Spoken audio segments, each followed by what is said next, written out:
கேசவ் தான் வந்து ஹீரோவாக நடிக்கிறாரு. ஸோ அந்த படம் வந்து பெருசாக மக்கள் மத்தியில் ரீச் ஆகலைனாலும் அதோட ஸ்கிரிப்ட் வந்து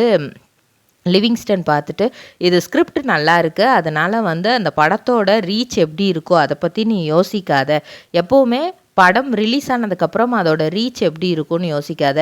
ஒன்ஸ் உனக்கு ஸ்கிரிப்ட் பிடிச்சிருக்கு, இது வந்து ஒரு நல்ல ஸ்கிரிப்ட் அப்படின்னு தெரிஞ்சிச்சுன்னா நீ நடி, அதை பற்றி எனக்கு ஒன்றும் பிரச்சனை இல்லை, ஆனால் ஸ்டடீஸையும் விட்டுறாத அப்படிங்கிற மாதிரி ஸ்டடீஸ்லேயும் நீ உன்னோட நாலேஜை வந்து டெவலப் பண்ணிக்கிட்டே இரு, ஏன்னா இது லாஸ்ட் வரைக்கும் உனக்கு இந்த சினிமாங்கிறது கை கொடுக்கும் அப்படின்னு தெரியாது, உனக்குள்ளே இருக்கிற மற்ற திறமைகளை வளர்த்துக்கோ அப்படிங்கிற மாதிரி சொல்கிறாங்க. ஸோ அவங்க நல்லா பாட்டு பாடுறதுனால வந்து இன்னும் நிறைய பாடல்கள் வந்து இது பண்ணிட்டு அந்த கலாசல் படத்திலேயே அவங்க ஒரு பிளேபேக் சிங்கராகவும் மாறி இருக்கிறாங்க, ஒரு பாட்டும் அவங்க அந்த படத்தில் பாடி இருக்கிறாங்க. அவர் ஏன்னா லிவிங்ஸ்டன் வந்து ஆக்டராகவும் சரி